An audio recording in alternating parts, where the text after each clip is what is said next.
to the Pat Mayo Experience. Week 11 DraftKings picks and preview from every position. Want to let everyone know to give the episode a like, and there's going to be a draw once I get into my new studio, which hopefully will be coming soon. I've been saying that for like 2 months, but you know, sometimes these things take some time.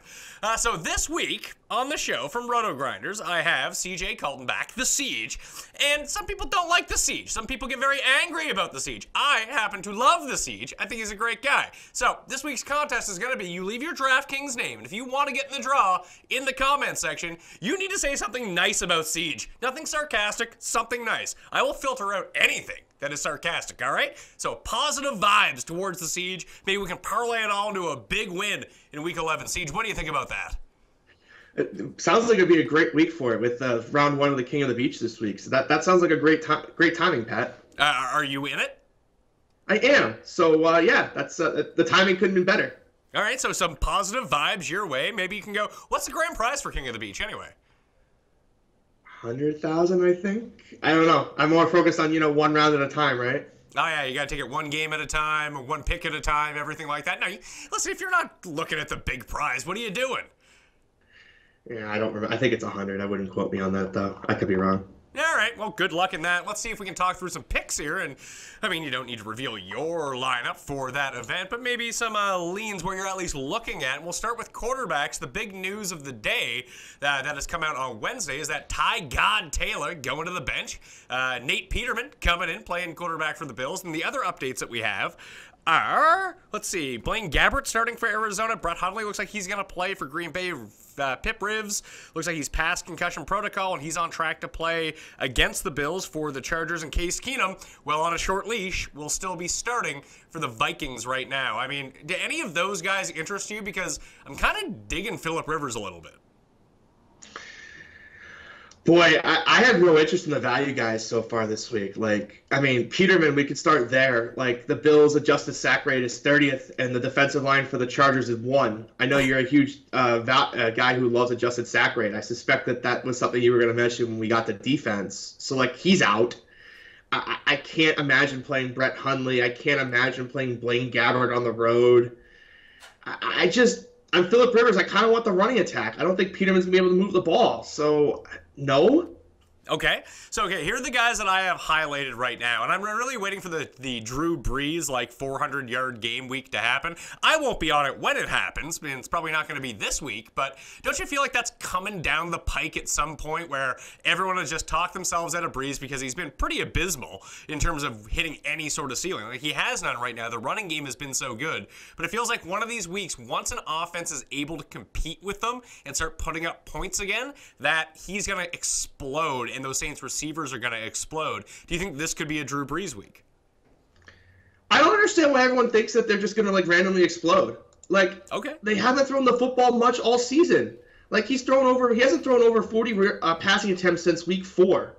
And he's only done it twice this season. He's had 4 games under 30 passing attempts. The matter is their offensive line is so good. They have so much success running the football. They get out in front, and it puts their defense in good positions. They're at home in the Superdome this week.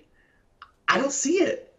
Okay, so then we'll just cross Drew Brees right off that list then. Then who are the top-end quarterbacks that we should be targeting? I want to say Brady. Brady's the most expensive. Brady's in a good spot in Mexico against the Raiders. I mean, do you just pay up for Brady? I love Brady. I'm all about the Patriots this week. So the Patriots are in Denver this week. They're actually, that's not true. They're at the Air Force Academy. So they're training at 6,300 feet. I think it's 6,300 feet. It might be 6,000 feet or 6,030 feet. But it's high up there. And Oakland is at 40 feet. And Mexico City is at 7,700 feet. I think the Patriots are just going to be the better conditioned team for the environment that they're going to be playing in on Sunday. I was literally listening to Gary Harris the other day talk about back-to-backs in Denver. And this is 2,000 feet higher. If you come back from a road trip and then you flew to Denver, Gary Harris is you feel it in your lungs. So one team's training at 6,000 feet. One is training at 40 feet. I'm going to go ahead and take the better offensive team that I know is going to go ahead and play pace up and try to wear out the Oakland defense in that altitude when they're kind of priced down. The top-end quarterback being 7,400, that's not all that expensive. It gives you 4 touchdowns. No, not at all. I mean, would you give any consideration to Alex Smith, who's the 3rd most expensive quarterback taking on the Giants? I understand it, but like Brady's 700 more, and I just believe in this spot so much. Like the Raiders secondary is bad. We know the Patriots take advantage of your biggest weakness. Right now, the biggest Raiders weakness is their secondary, and if they're going to be gassed, if the Patriots are are able to get in shape in this 1 week of training and altitude, and they go up tempo, like it could be bad, and it could be bad quickly for the Raiders. I mean, we're thinking about that from a defensive perspective, but what about Derek Carr on the other side of the ball? If the Patriots put up points, presumably that will leave Oakland having to pass the entire time. Derek Carr is cheaper, and where there might be equity in the Patriots running in touchdowns, doing whatever, it seems like the Raiders will be passing the entire time. What about Derek Carr? I don't mind him. I just wonder, like, is the game going to get out of hand for the Raiders? I don't mind Derek Carr. I think he's a guy that I'll play. If I really like the Patriots that much, obviously, like, Oakland scoring points would be very optimal to keep Brady throwing. I can't believe Oakland is trading at 43 feet for this game. It just boggles my mind. Like, that's your smart plan in a must-win game when you know the Patriots are going to be in 6,000. Like, that's your plan? This doesn't seem very smart to me. I don't know. Maybe I'm overthinking it, but like I know teams hate flying into Denver, and this is like literally 40% higher. All right, so Brady it is. I mean, let's say there's an outside chance that just negatively affects everyone across. And the Raiders did play in this Mexico game last year too, so maybe they're okay with it, who knows. But are there any other quarterbacks on the main slate Sunday that you're really eyeing? Because I was looking at Cutler a little bit, I was looking at Eli a little bit, Rivers, and then Derek Carr was the other one that I was kind of eyeing. Not a strong week for quarterbacks. I guess the only one that I was really thinking about, because no one wants to use him because the Minnesota defense is really good, but Kirk Cousins just posted points on Minnesota. It wasn't that big of a deal for him. Jared Goff just continues to dominate every single week. Like, I know it's not a great spot, but could you just go to Jared Goff knowing that people just aren't going to use him? Are we sure this isn't a good spot? Like, why are we sure that this isn't a good spot? I mean, just the narrative is that this is not a good spot against Minnesota, who has a good defense, although they just gave up 30 points to Kirk Cousins. Yeah, I kind of think this game has sneaky shootout. I do like Jared Goff a fair amount this week. I think Todd Gurley's in for a good game. I kind of like that game to shoot out a bit. But I think Jay Cutler's a guy I've been staring at too. Like, I know that Miami is terrible, and so too is Jay Cutler. But he keeps finding ways to put up garbage touchdowns. And you know what those count for, Pat? They still count for fantasy points. What? No, I don't believe you. And the Tampa defense is one of the worst ones they faced in a while. If he puts up like 24, 23, 22 DK points, like, I think he's going to win this battle of all the cheap guys, as much as it pains me. And I'm not sure if I could even click on the name. Like, just staring at it makes me kind of want to, like, vomit. But, I mean, I think he's the right play in this cheap tier. Yeah, I mean, for $100 less, you could play the Fitzmagic on the other side of the ball. And I guess the one good thing about all Bucs quarterbacks so far this season is that they don't really give the ball to the running back once they get inside the 5. Yeah, I mean, Miami just had their first rushing touchdown of the season, though, a week ago. So it's not like Jay Cutler has that issue either. All right. I mean, do you just trust Cutler more than you trust Ryan Fitzpatrick? I trust that Miami is going to most likely be losing this game and doesn't have an established running game. So I feel like Jay Cutler's pass attempts are safer. All right, let's move on to running backs now that we're done our Brady talk. Before we do that, Paul, can you cut to Siege for a second? Where are you anyway? Are you waiting for like a high-class hooker to come over? What's going on? I'm in Nashville. Oh, you're in Nashville. Oh, you're on the road. Yeah. In Siege's sex dungeon? No, I'm in the courtyard. Oh, well, all right. The Wi-Fi is pretty good there. Yeah, it's I've tested most of these out because I end up doing shows from on the road a lot, so I kind of know where the good Wi-Fi's are at this point. I actually could wire it too if it was ever an issue. I have a hard wire. I mean, how are the Snyder's pretzels? Oh, can you see those? Oh yeah. Oh yeah, that's my one snack I got in the room. Well, I guess they're there now. Are they? If you had to do a Tim Andercust-esque list of pretzels, where would Schneider's be? Number one. No, by far number one. Yeah, but you wouldn't do like pretzel brands. You do pretzel types. So like you would do like, you know, are the rods better than like the sourdough or the nuggets or, you know, the little tiny sticks? That's how you would grade pretzels, I would think. What's the event? Why is everyone in Nashville? RG party. Oh, the Roto Grinders Big Bash, and where I wasn't invited. I don't know. No, it's not that you don't know. The answer is no. I was not invited. That's really weird. I don't know how that happens. I mean, as a non-employee of Roto Grinders, I guess it kind of makes sense, but I like to be invited to things. There's a lot of non-Roto Grinders people that are coming down. No, Pat Mayo passed over. Don't like that. All right, let's move on to running backs. You should definitely make fun of people for that. Oh, yeah, for sure. Todd Gurley is the most expensive. You've already mentioned that you do like him a little bit. He's $8,400 and statistically has, in terms of DraftKings points against, the worst matchup of the league. Minnesota giving up the fewest points to running backs on a weekly basis. And it's Fournette, Ingram, Hunt, McCoy, Gordon, Kamara, Jordan Howard, Adrian Peterson, Jerick McKinnon. So it goes from 8,400 down to 5,700 in a big-time hurry. Who are you targeting from that top end outside of Gurley? Because you think, along with Goff, that he can still produce a pretty high-end DraftKings game? Yeah, the high reception floor for sure for Gurley makes him my number one. After that, I think it's Melvin Gordon. Like the Peterman starting news actually makes this situation make me feel a lot better about the situation. Like Buffalo's not putting up points this week, so if I think it's going to be more of a ground and pound, kind of controlling the clock, they're playing from in front. I feel much safer about the Melvin Gordon usage than I would say if I thought the game was going to shoot out a little bit and maybe Eckler would steal more snaps. But in a situation like this, Eckler's had 3 games of 10-plus touches. He's come back with 3 or less in the next 3.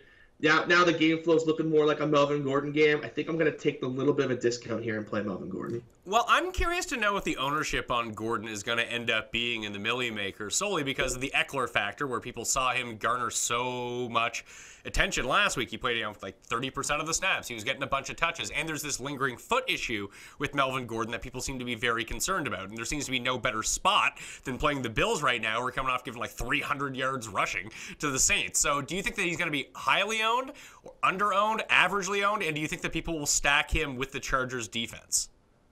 I mean, I think people should be stacking them with the Chargers defense. That's kind of the one negative for Peterman is like, this was already going to be a very good Chargers defense tournament spot, and now it's going to be maybe probably a lot more popular than it was going to be. But I think that's the way to go. In terms of the Gordon ownership, I think it's going to end up average. Like, I think the matchup is going to be, it's going to keep it high, but I think the Eckler factor is going to keep it from getting kind of Bilal Powell-esque.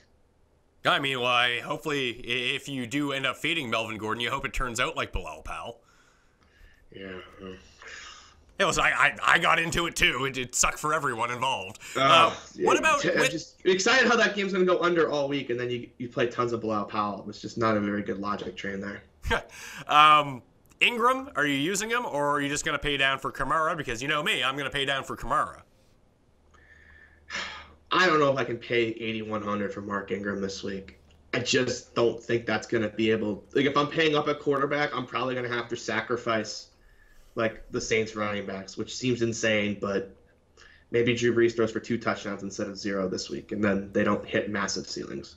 Well, I guess the other 3 guys from the top there, you got Fournette, you have Kareem Hunt, and LaShawn McCoy. Out of those 3, I mean, we know your track record with Leonard Fournette, and it's starting to come to fruition now that he's hurt and not scoring 60-yard touchdowns. But it seems to me like eventually Kareem Hunt's going to break out of this touchdown slump, isn't he? Yeah, I like Hunt the most. The Cleveland's number 1 against the run, DVOA, yards per attempt, whatever metric you want to use. Cleveland's a lead against the run. McCoy has just got a rookie quarterback, and that situation doesn't look good. Hunt against the Giants, though, or really any player against the Giants, always is very tempting for fantasy, Pat. Hot take. Yeah, I know. Real hot take there. So, okay, from this next level down, then, you have, like, Adrian Peterson, who I am not using whatsoever, and listen, if they were like 8-point favorites in this game, then I'd be all over Peterson. In games where they're not, marginally favored, I'm not going to be using Adrian Peterson too much. Jerick, I'm kind of iffy on. I kind of like him just because the spot, the Rams' run defense isn't the greatest. If the Rams can put up points in this game, I think we'll see a lot of Jerick on the field. He just needs to get a few of those goal line touches, and he could be good. But then you have Chris Thompson at $5,400. No Rob Kelly. P. Ryan kind of blows, so it leaves a lot of opportunity for him. Can he score a touchdown, though? Maybe. I'm with you on McKinnon. I really kind of like this spot. If you think this game's going to shoot out like I do, McKinnon just kind of stares out on the page as a value. This feels like the spot where he comes back and everyone's like, people start saying like, oh, Murray's the guy, and then McKinnon has that 25 touch game, and you're just like, well, nope, still a committee. So I kind of like McKinnon. I think Thompson's interesting. I just playing guys against the Saints, Pat. Like, I've been on the Saints defense since the last time I was on the show. I just the idea of playing guys against the Saints that are just low touch guys just scares the living hell out of me. He generally is a low-touch guy, but he should see his touches go up. I think he's getting like 35% of the actual carries when Rob Kelly is out, plus he's doing all the work in the receiving game. And if the Saints' offense continues to show up a little bit and the Redskins have to play from behind, he's going to be on the field even more and can pile up a lot of receptions very quickly. I think that's at least a case for the floor of Chris Thompson, and the upside would be he breaks one of these things and goes to the house for 60 yards, and we've seen him do it enough times this year to know that's on the table. I think I would play Lamar Miller first. You'd rather play Lamar Miller? I mean, they're 8-point favorites at home. Yeah, but I mean, even Alfred Blue saw like 16 snaps last week. Like, but that was awful game flow. The game was over. Like, the game got away from Houston really quickly in the second half. Like, this is a better situation. Like, what are they going to do? Have Tom Savage throw at Patrick Peterson? Maybe that's probably what they'll end up doing. Yeah. I think that I like them to run the football here. I think he's got a pretty good like touchdown equity in spot, and he's 5K. Like I agree, it's gonna be low scoring, but if he gets 20 to 25 touches and he gets a touchdown at 5K, like that's the key. He's 5K. He's not 6K. He's literally 5K. Like, 2 catches for 15 yards and 100 yards and a touchdown, and you're really happy with that. I don't think that's out of the question. Well, I mean, there's a bunch of guys right there, though, that people are going to like. You have Lamar Miller. I would rather pay up. Instead of Lamar Miller, I'd rather take Chris Thompson and Jarek for a bit more in terms of the salary cap. Lamar Miller's $5,000. Jamal Williams is $4,900. People love Darkwa. He's $4,800. Kenyon Drake's $4,800. James White is $47,000 in a game where you like the Patriots to kind of roll a little bit. James White can get involved there. Damian Williams, only $4,500. There seems to be a lot of options, and I guess the one good thing is that there's probably not going to be a consensus on anyone. Maybe if Chris Hogan sits, Rex Burkhead becomes that guy, and he's super cheap. Would you give him consideration? Yeah, I think Rex is definitely a serious consideration. I don't even know what his price is. Where is he? It's $3,600. Oh, wow. That's way down there. Yeah. Especially if Gillislee is inactive again. Like, they've shown they were going to play all 3 guys. And then if you're going to get like 10 to 11 touches here for $3,600, it's interesting for sure. Now, I don't think, a receiving touchdown is going to happen every week, but I think he's very viable. The problem with the Patriots running backs is like they will just all play, and it's just there's not a massive ceiling with any one of them, unless they score 2 touchdowns, which always tough to predict. What about, let's say, we don't have the official word on whether or not Danny Woodhead is going to be back this week, but I would think that he boxes out Buck Allen from this offense. And if he does, Alex Collins is $3,900 as well. Are there any Ravens running backs that intrigue you? Because the Packers' defense is not great. No, I'm just not a Ravens running back person, but I guess like if I do think they're going to win the game, I have to consider it. But again, I think I would just go up to like the 5K range first and just I don't really know if I really want to like live or die with any of these cheap guys unless like a situation becomes clear. Well, I think there's one, like the Damian Williams or Kenyon Drake situation. I feel like a lot of people are going to be on Kenyon Drake here based on the big run that he had on the Monday Nighter. But Damian Williams is playing more snaps than he is. He seems to be the first one in the game. And if they're going to be playing the Bucs, like there's going to be points scored. And even if you play Jay Cutler, I don't think it's inconceivable that Damian Williams gets involved in the passing game here. I would prefer Williams to Drake. And I kind of like Williams a little bit. The problem is, do I like him more than like Woodhead if he comes back? Do I like him more than Joe Mixon, who's even cheaper and getting all the touches and what is a bad matchup, but still. I mean, he's like $4,000 now. And then the other guy right there is Duke Johnson. He's $4,400. Like, I'm finding it a really tough week. I like a lot of these marginal running backs to a point, but I don't love any single one of them. Are you feeling kind of the same thing? I just kind of stop at Lamar Miller. And for 500 more, I can get like all the workload. But Lamar Miller secret blows. Yeah, but workload, touches, like none of these guys are good. That's why they're under 5K.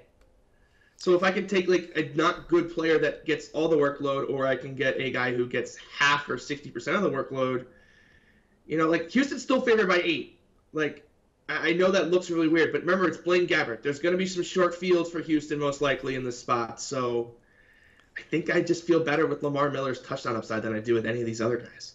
I don't even know about that, though. It's hard for me to put any touchdown upside on a Tom Savage-led offense. Like, I would rather...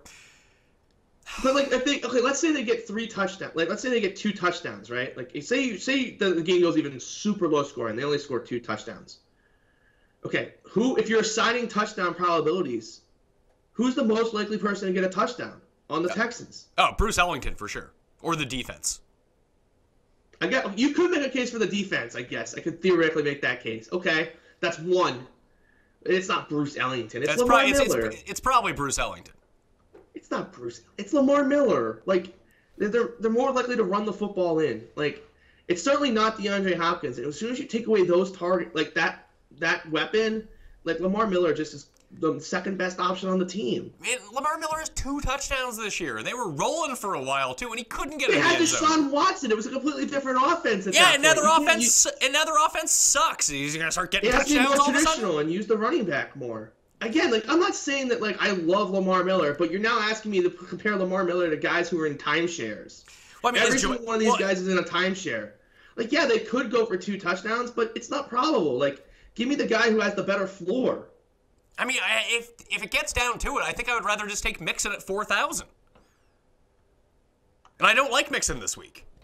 But he's cheaper, and I mean, if we're gonna pay up for Brady, then how many times? Like the trend on running backs that are favored by 8 is so good. Like, why are we just ignoring it because we don't love the player?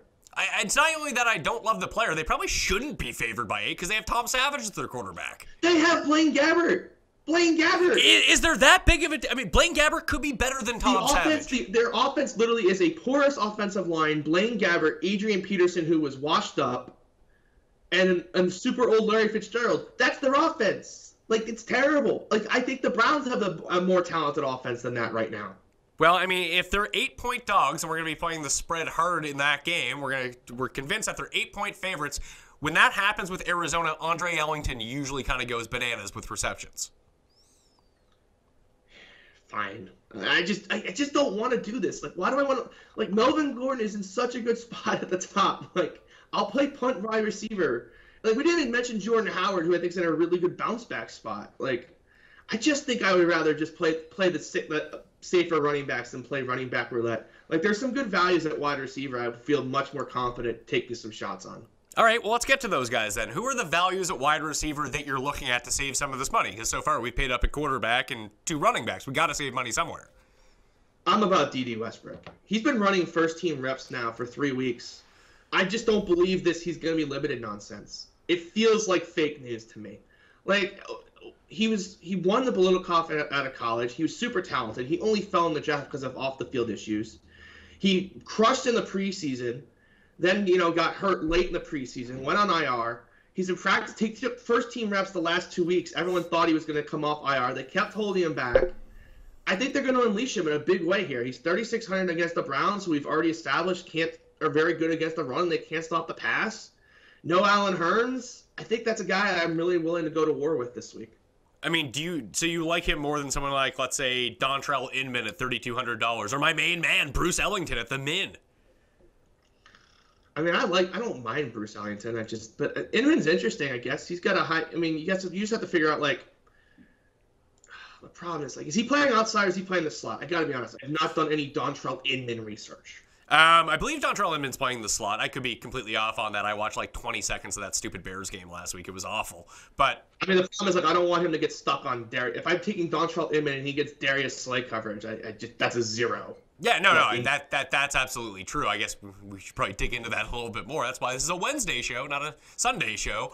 But I would think that Slay wouldn't be on. Like, it's just a weird sizing match too. Like, I think that the bigger receiver, Darius Slay, could just easily take out, whether that be, I don't know, Chi McBride or whatever the hell that guy's name is, Trey McBride III, or Marcus Wheaton's back, maybe? God, those receivers are bad. They're all so bad. Like, but if Will Fuller sits, I actually do think that Bruce Ellington's like a legit play at 3,000. Yeah, I agree. And if Will Fuller plays, then Will Fuller is definitely in play at 41. Yeah. All right. Well, let's go to the top receiver then. You got like Evans, you got Michael Thomas, Thielen, Tyreek, AJ Green, Fitzgerald, Golden Tate, Stephen Diggs, Brendan Cooks, Devontae Parker. We talked about Jay Cutler. Do you like the Dolphins receivers here? Yeah, I don't mind them. I think the first thing I want to note is the most expensive receiver is $7,900 this week. So you don't have those elite price tags that you have on most weeks because there just aren't elite receivers on the slate. So that helps you having to avoid the running back cheapies because you don't have to pay $9,500 for an Antonio Brown or an $8,500 for a Julio Jones. Those are things you don't have to deal with this week. So you can pay up a little more at running back simply by the nature of there's no $9,500 receiver to pay for. I do love Mike Evans this week. I think this is a really good spot against the Dolphins, a good bounce back spot here. He's just going to have a matchup against this Miami secondary. They made Cam Newton look like a precision passer, which I honestly didn't even know was possible. I like him. Thielen's interesting as well against the Rams. I think I've mentioned I like that game to kind of shoot out a little bit. And then after that, there's kind of a drop-off. I understand Tyreek Hill, but I'm just not a Tyreek Hill guy. Is Sterling Shepard likely to be the most owned wide receiver at $6,300 here in a good matchup against the Chiefs, coming off a week where he was super highly owned and came through for everyone? I think so, but is he really a better play than Robert Woods or Amari Cooper? I guess the question comes down to who do you think that who do you think's going to be on? Who do you think that they're going to put? Who's that corner's name that's really good? Xavier Rhodes. Like, who's Xavier Rhodes going to cover? I can't imagine it's going to be Robert Woods. I mean, why wouldn't it be Robert Woods? Because they can just hide him in the slot, and Xavier Rhodes hates the slot. But it seems like Sammy Watkins is running a ton of snaps out of the slot. Yeah, but it's not working. Well, no. Well, they don't throw to him. Like, he's useless. I just feel like that they're going to make like Robert Woods is their best receiver, and I feel like they're going to like Sean McVay is good enough to put him in good enough positions. Like, Amari Cooper and Crabtree are cheaper than Shepard. I don't think I agree with that either.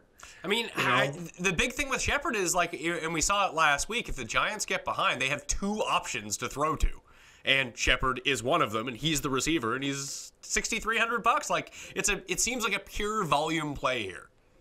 Yeah, I don't hate him. It's not like I'm saying, like, don't play Shepard. I think this tier at wide receiver is really loaded, which, again, it just goes back to running back. Like, I don't have to play YOLO 3K guy who might play like 3 snaps, because I don't have to pay $8,500. I can pay $6K for very good receivers. All right, can I say I like Michael Crabtree a lot at 59?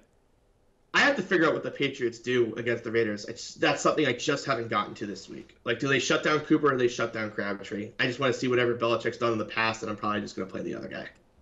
Yeah, I always just feel more comfortable with Crabtree anyway. Like, I feel like so. I do too. But if the Patriots game plan Crabtree out of the game, then I'm not feeding Cooper. Well, they might have to game plan Jared Cook out of the game. He's been the most consistent guy.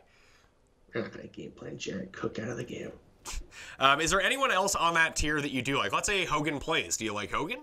I do. I like Hogan if he goes. I think Marvin Jones. I think people are going to really be off of him because of that last week. That was just a Jason McCourty effect. I think he's in a pretty good bounce back spot as well. Again, I mean, Chicago's not terrible against the pass. I agree, but it's not Jason McCourty who just he was not this good with the Titans, but this year he just locks you down. I don't understand, but that's what's going on. So.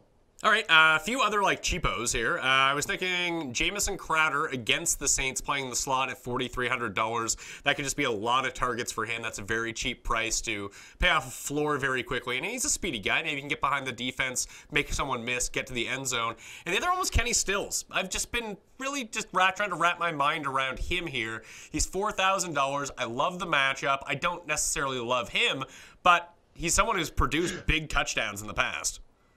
Yeah, no issues with Kenny Stills. He's been like a primetime staple for me the last 3 weeks because the Dolphins keep playing in primetime, and I'm like, well, he's gonna be 10% on the primetime slate, and he's got upside, so I'm with you. I guess the last two guys I want to talk about, whether they're fades, potential starts, because I don't think anyone's going to use them. I mean, you've already kind of shown your disdain for the Cardinals offense with Blaine Gabbert, but again, I don't know how big of a drop-off Blaine Gabbert is from Drew Stanton, so leave that where it is. It's a dramatic drop-off because they started Drew Stanton over him. NFL coaches don't always make the right decision. That's a very fair point. Can I just say, we might need a price enforce Randall Cobb at $3,900? Well, that just might be a little too insane. I know that Hundley's horrible, but $3,900 for Randall Cobb might just be taking this a little too far.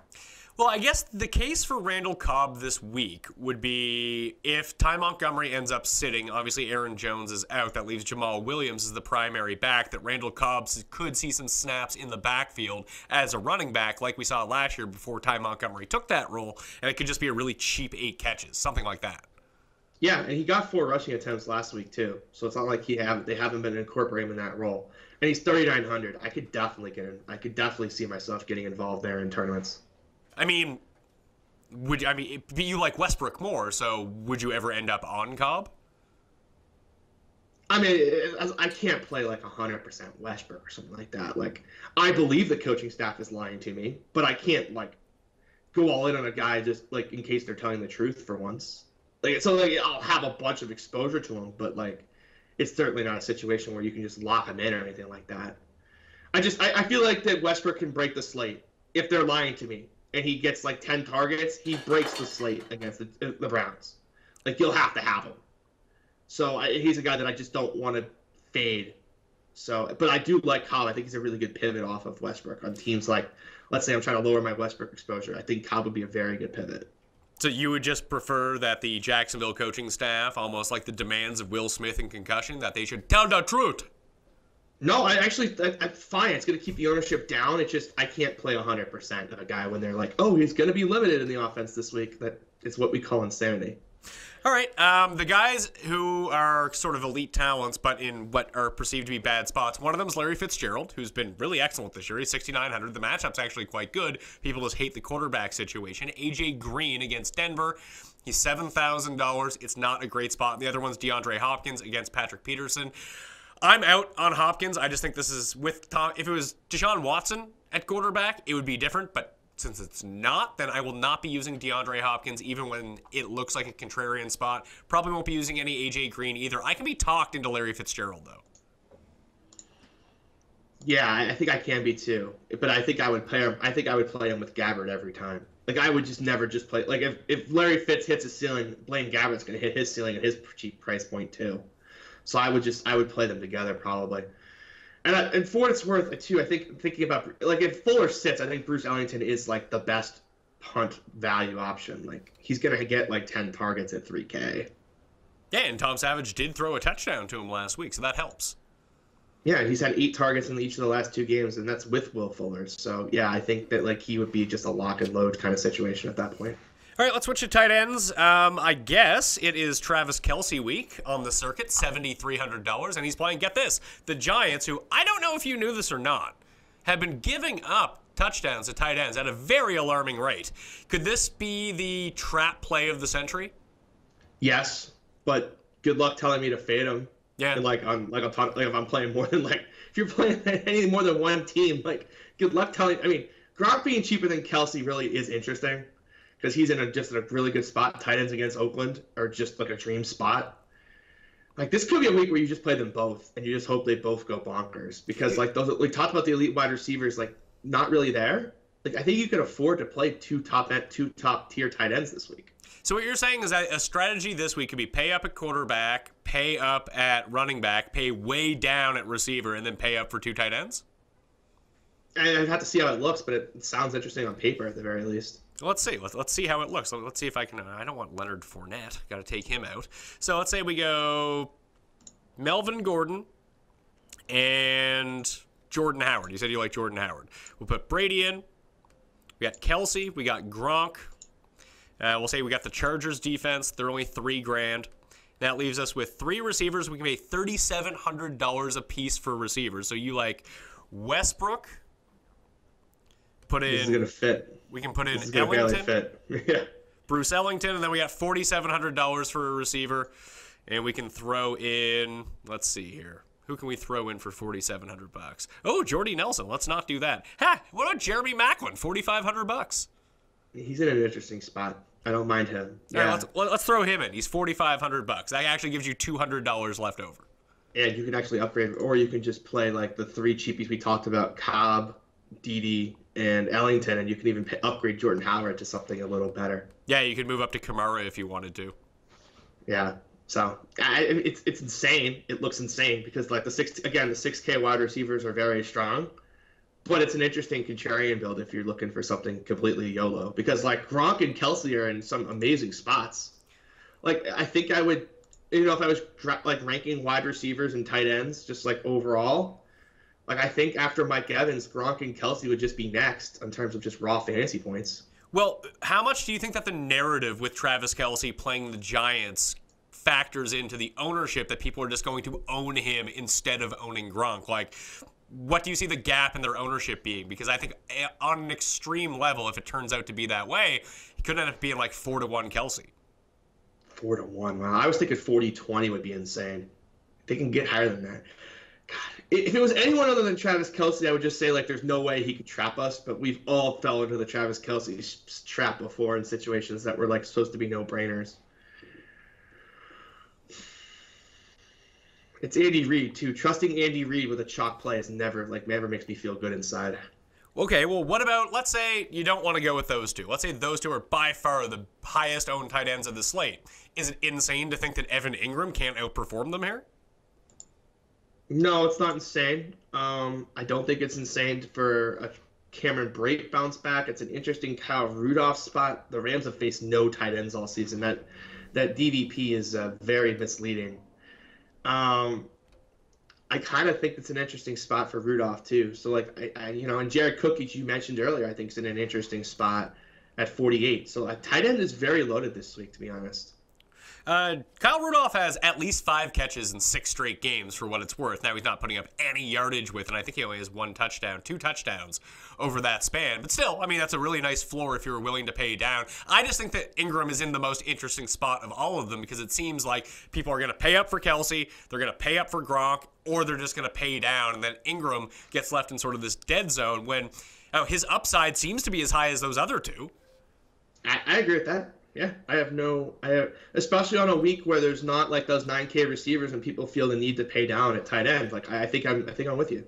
All right, are there any other tight ends that you would want to consider? I know I've been talking about Bruce Ellington a lot, but if Will Fuller sits, CJ Fedorowicz is back to full health. He was used a lot with Tom Savage last week. Do you think he has any value against Arizona, where we know that DeAndre Hopkins is probably going to be taken out of the game?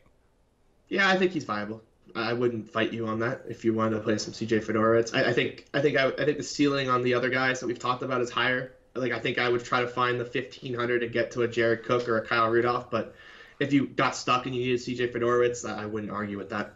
I agree with you, and Brate looks like he's in a nice rebound spot and a good matchup against the Dolphins. Denver has been really crappy against tight ends, and that leads me to Tyler Kroft, who, if A.J. Green is somewhat marginalized and if LaFell and or John Ross suffer the same fate if they have to throw, it could be a lot of targets for Tyler Kroft. Yeah, he had the targets last week, just didn't convert on any of them, so I think he's interesting as well. 2,900 is probably too cheap for him. What about Mercedes Lewis? I know people are going to try to talk themselves into him because he's playing Cleveland, but I just can't pull the trigger. Yeah, there's too many different guys. It could be like O'Shaughnessy, and like they spread out their tight end targets too much for me to play Mercedes Lewis. All right, let's go to defenses, and I think you hit on it right off the top. I love the Chargers D. It's weird because I would have actually preferred Tyrod play, and then I still would have loved the Chargers defense. So, like, the DVOA rankings have just come out for after Week 10. They updated this morning.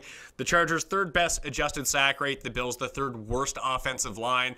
The only thing, now I know Peterman coming in could lead to more turnovers and all that. The one good thing about having Tyrod in there over Peterman was Tyrod used to love to extend plays and try to move around in the pocket, and when he extended those plays, it left him more susceptible to being sacked. I guess there's a chance that Peterman just turns around, hands the ball off, or gets rid of the ball quickly and doesn't stand there like a statue. That would be my only concern, but I'm not talking myself out of it. They're 3K. I'm going with it. Yeah, I think the Chargers are definitely your number one option on the week. I think another defense I like is Houston. I mentioned that I think Blaine Gabbert's a turnover machine on the road. I definitely think that he's a very viable pivot right there at the same kind of price point. And the Saints, I'm not hopping off the Saints yet. Captain Kirk the Captain Kirk blow-up game is coming. He's played now 2 weeks in a row. I want to see like the 3 interception game. I know it's coming.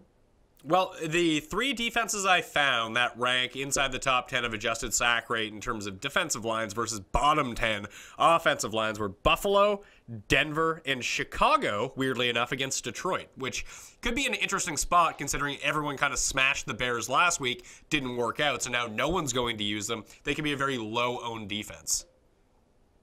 I think I would rather take Denver first because no one's going to play them. You don't think anyone's going to play because they're too expensive? Just you want to play a defense where Brock Osweiler is your quarterback? I mean, that doesn't really concern me. The Jaguars are 200 more against Kaiser. I think everyone and their mother is literally going to go play like Jaguars for 200 more. Well, I don't know if they are going to pay up. I mean, 4,000 is. I know the overall pricing structure doesn't have those elite guys, those super expensive guys, so maybe you can jam in the most expensive defense, but I feel like by and large that people don't pay up for the most expensive defense. I agree, but like if you're paying, if your choices are Denver or Jaguars for 200 more, like right, let's say you're considering paying up for defense, I think you're gonna go to the Jaguars.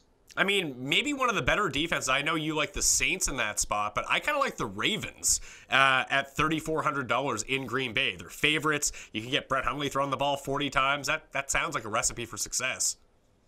Yeah, I think I would rather just play the Houston defense or the Chargers defense first. For what it's worth, too, I don't like the Jaguars defense. I think Cleveland's going to put up some points in this spot. You need to get over your obsession with Deshaun Kaiser. He no good. Hey, wait, excuse me. He put up a gem last week. A gem. Before he got hurt in the fourth quarter, he put like 25 DK points. He's a real hero. He's a real hero. That Deshaun Kaiser. He's very good. He looked real good last week. He was picked apart that defense quite well. Don't you dare make fun of him. All right, well, here's the one thing I found. Over the last 4 weeks, these are the defenses that have given up the most points, or the offenses that have given the most fantasy points up to opposing defenses. So Denver, Houston, Cleveland, and Tampa Bay. Like, if you just blindly targeted those 4 teams, you'd be scoring fantasy points every single week. Is there any merit to those teams? Yeah, I think there's merit to them, but I think the Texans and the Chargers are just in such good spots this week. Like, Arizona can't run the ball consistently against that Houston defensive line. Like, Houston has multiple pick 6 upside in this spot. Like, I know that still seems insane to say, but this spot is just so dreamy for Houston. Okay, I guess the last one I wanted to talk about, because they've scored at an average of 15 DK points over the past 4 weeks. They get to the quarterback, which is really good news, and they're facing Case Keenum, and if that doesn't work out, they're facing Teddy Bridgewater. The Rams are super cheap. They've been super good, but no one wants to use them. I think I'm going to be throwing in some Rams D. Understand it. I think I don't. The offense, if they've played the last 4 weeks, Jaguars, Arizona, Giants, Houston. I would certainly hope they're averaging 15 or more DK points in those games. But it seems like people don't even use the Rams on a consistent basis anyway, but they're still just getting to the quarterback. Anytime defenses can get to the quarterback, fantasy points ensue. And if it's going to be one of the elite defenses at getting to the quarterback, why not give them a shot when they're super cheap? If you do want to save some cash this week. How elite are they, though? Like, they just, anytime they face a competent team, they give up points. When was the last time they gave up a ton of points? Dallas, but that was the last time they faced a real competent offense. Like, they faced some really bad offenses this year. Like, if you just scroll through their schedule, like Houston, Giants, Arizona, Jaguars, Seattle before they had Brown and actually had an offensive line, San Fran, and Indy. Like, that's 7 of the offense that they faced. That's not exactly like, hey, this defense is elite. Listen, I don't need them to be an elite defense. I don't really care if they give up 30 points as long as that this game kind of just features a lot of passing and the Rams get a chance to tee off on Keenum or Bridgewater.